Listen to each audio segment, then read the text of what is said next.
Assalamu alaikum wa rahmatullahi wa barakatuh, everyone. Welcome back to the Faith Revival.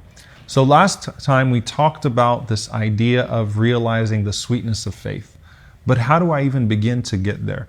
And the Prophet ﷺ recognizes that there's a spectrum, that it takes time to get there, but a person has to actively practice certain things before they get there.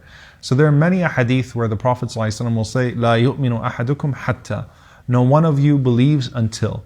And the translation is not that you don't believe as in you're a disbeliever until such and such happens, but that you don't truly believe until such and such happens. The most famous one, the Prophet ﷺ says, "La yu'minu ahadukum." No one of you truly believes until you love for your brother what you love for yourself. Because now you are putting the love of Allah above the love of possession and the love of circumstances in this world.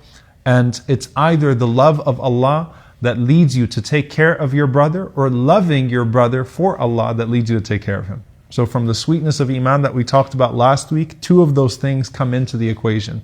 He says, sallallahu alaihi wasallam, no one of you truly believes until I become more beloved to him than his wealth, his family, and so on and so forth. So again, this is when you've reached that elevated level of Iman. But how do I even begin to get there, especially when it comes to theology?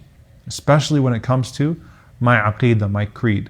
Listen to this ayah in Surah An-Nisa. Allah subhanahu wa ta'ala says, فَلَا وَرَبِّكَ لَا يُؤْمِنُونَ. I swear by your Lord, O Muhammad sallallahu alayhi wa sallam, they do not truly believe. حَتَّى يُحَكِّمُوكَ فِيمَا شَجَرَ بَيْنَهُم. Until they make you the judge of all of their affairs. So it starts intellectually. The Prophet sallallahu alayhi wa sallam's sunnah is what governs the interpretation of the Quran. It's what governs all of our affairs. When I try to find an interpretation of the Quran that's going to settle well with my current context, I will not resort to anything without first going to the Sunnah of the Prophet ﷺ, the tradition of the Prophet ﷺ, orthodoxy, to find my solution. Theologically, I'm willing to settle on that. The Prophet ﷺ is our judge. We take it back to him sallallahu alaihi wasallam when we have any difference, when we have anything there. But what if going back to the Sunnah of the Prophet ﷺ makes us uncomfortable? It's difficult, right?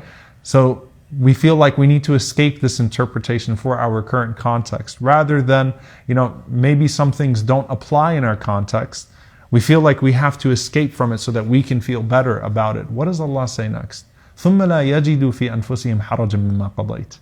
The next level is not just intellectual, it's that they make peace with the Sunnah of the Prophet ﷺ. They make peace with his judgment alayhi salatu wassalam. So they are able to resolve, they don't find resistance inside themselves, internally, when the Sunnah of the Prophet ﷺ is put forth.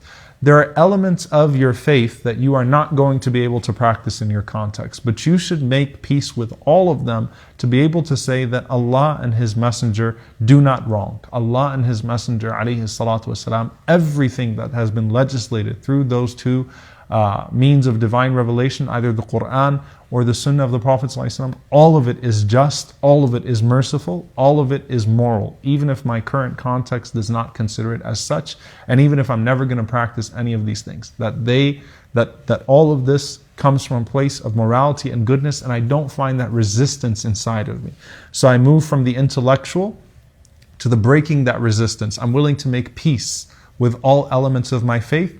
But then look what Allah subhanahu wa ta'ala says next. وَيُسَلِّمُوا تَسْلِيمًا. And they submit themselves then willingly. Now I go to a place of sakina. By understanding and contextualizing everything about my faith, by learning more about the Prophet ﷺ, by learning seerah with sunnah, his biography with the things that come from it, by learning tafsir, the methodology of tafsir, the interpretation of the Quran and everything that comes from it, by building myself intellectually and humbling myself internally, I now come to a place where not only am I not finding resistance internally to elements of my faith, I am finding myself submitting to this faith with a full willingness and embrace. I don't find any resistance. I am proud of the Quran and the Sunnah. I feel enriched by the Quran and the Sunnah. The Quran and the Sunnah puts my heart to ease. So you go through intellectual, resolving internally, or resolving any disputes you might have with the faith, to going to a place where you're satisfied with it. And that's where a person starts to taste the sweetness of faith, and they actually realize the true reality of faith. May Allah subhanahu wa ta'ala allow us to be of that last category, and may Allah subhanahu wa ta'ala forgive us on the way in that journey of faith when we feel that resistance, and allow us to overcome that resistance. Allahumma ameen. Jazakumullahu khairan. See you all next time, inshallah. Assalamu alaikum wa rahmatullahi wa barakatuh.